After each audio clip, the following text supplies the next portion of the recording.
usual question for beginning. How are you feeling? A tour is okay. Is going okay for you? Yeah, everything's been alright for a month now, and got in a good mood. And both bands, Stratovarius and Helloween, are. I think it's a great package. Fits really well together. And yeah, we're looking forward to touring around the world right now and have a good time together. Great. Are you feeling any already any? Maybe do you miss your homeland or? Yeah, of course. Everybody's missing his family, wife, kids, and all the stuff you are surrounded by if you're back home. So that's the flip side of being on tour. And, yeah, missing your relationships and all that stuff. But yeah, don't complain. We are looking forward. Of course. We will start our quest with a new record, Seven Sinners. First of all, it's you're again with in number 7. Why you you're all tell me what's the main concept? What's behind the story? I know what you mean. You mean that magic number 7. It wasn't planned actually. So, but after took the decision to name that album Seven Sinner, we realized that we again have a number 7, you know. And so yeah, it's a funny thing. It fits really well into the Helloween history because we are used to having the number 7, keepers of the 7 keys and all that stuff. And so yeah, why not? But Seven Sinners fits really well to the legacy of Keeper saga. So. It's again more darker, more gloomier record. It reminds me a bit of Dark Ride Times. What was this energy that was floating when you were in the studio, when you were composing stuff, that caused such a feeling of this atmosphere created that can be felt? Actually, we wanted to make a really hard, fast, rough album, you know, but we wanted to go back to the roots, more refined, you know. And so at the end of the day, after recorded Seven Sinner, we realized, so hey, yeah, we achieved what we aimed for, and the entire album, yeah, is quite rough and dark as well, but not that dark as Dark Ride supposed to be. For me, it's still more or less a positive album, but on a really hard, rough way. And yeah, you can't talk that much about feelings, you know. We wanted just to make a hard album, and everybody brought his ideas on the table, and the whole entire band was working on each other's ideas. And what you hear, what came out, so that can you hear on Seven Sinner.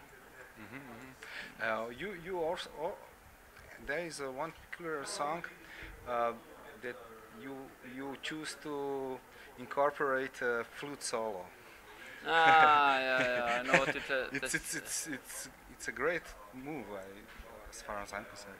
Yeah, it's actually Helloween isn't that predictable, you know. We are well known for being unpredictable, and even for that song, I think it's a cool, appropriate solo or instrument, because it's related to the lyrics of that song, you know. And at the end of the day, it was really normal for us to pick up such a flute solo.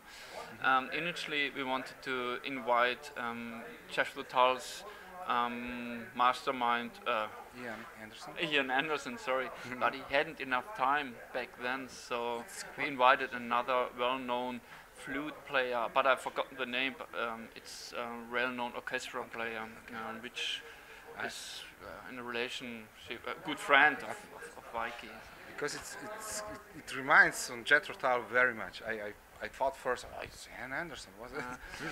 At the beginning, it was written for Ian, so that's the reason why it sounds a little bit to Jethro Tull, because we wanted to invite Ian, but he hadn't enough time, as already mentioned. So another flute player had to fit in our ideas, and that sounds typical Ian Anderson. Okay, let us rewind back a bit. You joined the army in 2002 or 3 and 5. I've been in the band for 6 years now, and I joined Helloween 2005 of course, for the legacy. After the Rabbits Duncan is. Yeah, I joined. I remember I was watching you when you were still in Rawhead Rex. Ah, yeah. In front of Saxon in Vienna. Yeah, of course. In 2001, I remember. Right. Yeah. Tell me about your career. How did you move from Rawhead Rex to Helloween? What was happening back then? Yeah, with Rawhead Rex, it was my first band, which I got a lot of success, more or less. I got the opportunity with Rawhead Rex to tour with Saxon, with Nevermore, with Annihilator, and all that stuff. So, and slowly I got a great reputation in the metal scene, you know. And then also I worked with Rawhead Rex with the same producer as I've been working with Helloween now for 6 years, which called Charlie Bauerfeind, you know. And he's a great producer. And he's been the producer for Helloween for over 10 years, since Dark Ride. Dark Ride was the first record Charlie did with Helloween. So, and when it came to fit the drum throne in Helloween again, so he recommended me, and I got finally I got the job, you know. I got a call from Charlie, and he called me and said, "Hey, what are you doing now? What are you up to on Saturday?" And I said, "Hey, I have nothing special, you know. Why are you asking me?" And he tells, "Hey, what do you think about take a plane, you know, down to Tenerife, where the home base of Helloween is, and record 3 songs?" I said, "Yeah, it's a great thing, so let me know." So I got the opportunity to, I started first with 3 songs, and after I finished the 3 songs, I remember Sasha came up the next morning and asked me, "Hey, what do you think about join Helloween?" I think, "Yeah, it's a great job, but you have to ask me." No. And then they asked me, and yeah, the rest is well known, I guess. Everybody know it. I'm in Helloween. I've been in Helloween now for 6 years. I've been on the way for the 3rd time around the world. I did a lot of records and live DVDs and stuff, and yeah, I'm quite happy and feels cool. But the flip side is quite hard. I don't want to complain, but to fit in the drum throne or the drum seat, whatever you want to call it, in Helloween takes a lot. You know, you have to be to have spent really much time into your skills, to improve your skills as a drummer, you know. You have to be on spot, you have to take care about your stamina and all that stuff, and that takes a lot. But other side, it's a lot of fun, but it's a fucking hard job being in Helloween. Andy is always doing usual jokes upon you. I was watching you yesterday in Zagreb. We were already there. Yeah, that's. How can you stand it? Yeah, I just can recommend to Andy, don't leave your whiskey unattended, you know, as long as I'm around. Great, it was great fun. Yeah, it's a good friend of mine, and we're joking all the time, you know. Sometimes I steal his red wine, but otherwise he has stolen already a lot of my sorts of, or my brand of red wine. So it's a drawn game at the end of the day, I will say. Okay. Well, okay. This is a very common question. What were your major influences when you started drumming? What kind of music influenced on your dreams? What was your goals my back? dreams. When you start out being a drummer, or if you take, there are a lot of things are going around in your head. So you want to be a rock star at the end of the day. I don't know what a rock star is. Maybe Metallica or something like this, but not Helloween. So you got a lot of model roles, which are well-known drummer, for example Tommy Aldridge and all that stuff, or Jörg Michael, you know, was a big influence in my drum style at the beginning of my career. And yeah, you try to follow them as you like it, and but you have to work really hard to achieve such goals as I achieved now. And then your drum set grows bigger and bigger from if you got the opportunity to get your stuff for free, you let your thoughts, your ideas free way, and Pearl think, yeah, it's a great idea to hook up with 4 bass drum, and it looks really impressive, because rock and roll is nothing else than a big entertainment and a show off, on stage everybody show off or try to let the fans know that everybody got a dick like this, Yeah. but behind the stage the flip side is, point. Great. So have you ever thinking about maybe doing your some kind of a solo project, something solo stuff maybe?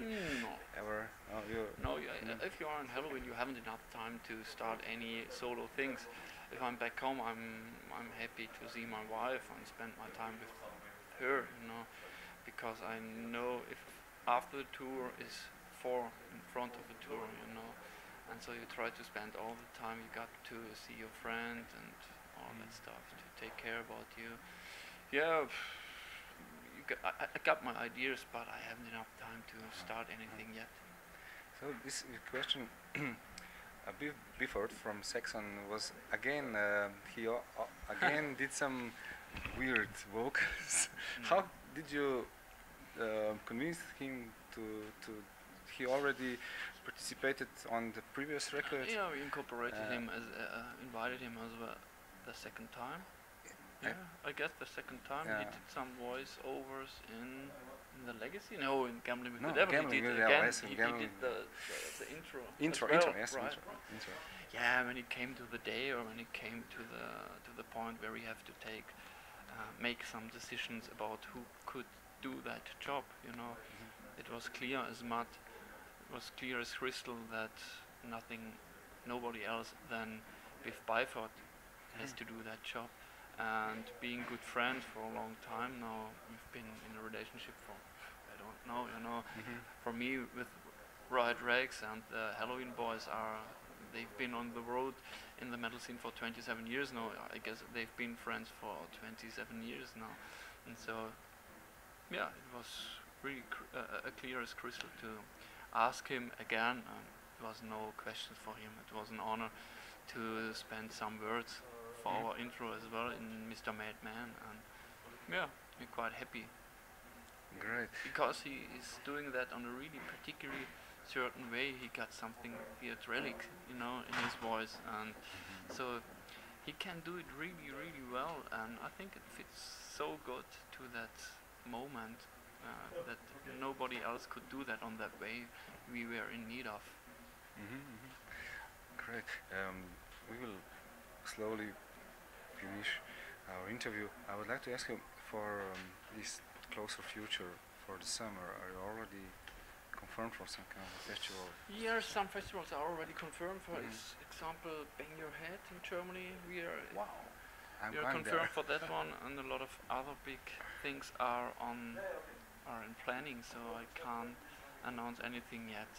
But I know that Balingen, for example, is already confirmed and announced, and a lot of festivals will follow for sure. Really big festivals. We are really looking forward to finally enter the stage. Great. And then we start Russia, and at the end of the year, probably in November, we jump over to tour USA. United States. And then after one year, we finally finished. Any maybe some kind of DVDs or something? Sorry? Maybe some kind of DVDs or something already? No. We don't want to do any DVD for that tour. So when we're going to plan something, then we have to follow such big footsteps, which we has left with the last one, and we don't want to make just a cheap, expensive DVD. That wouldn't be the appropriate thing for the fans, Is there something left unspoken? Maybe something that you wish to tell us? Yeah, hey, everybody out there, hopefully we have fulfilled your expectations with our 7-sinner album. Hopefully you enjoy, and hopefully we see us tonight, and stay tuned.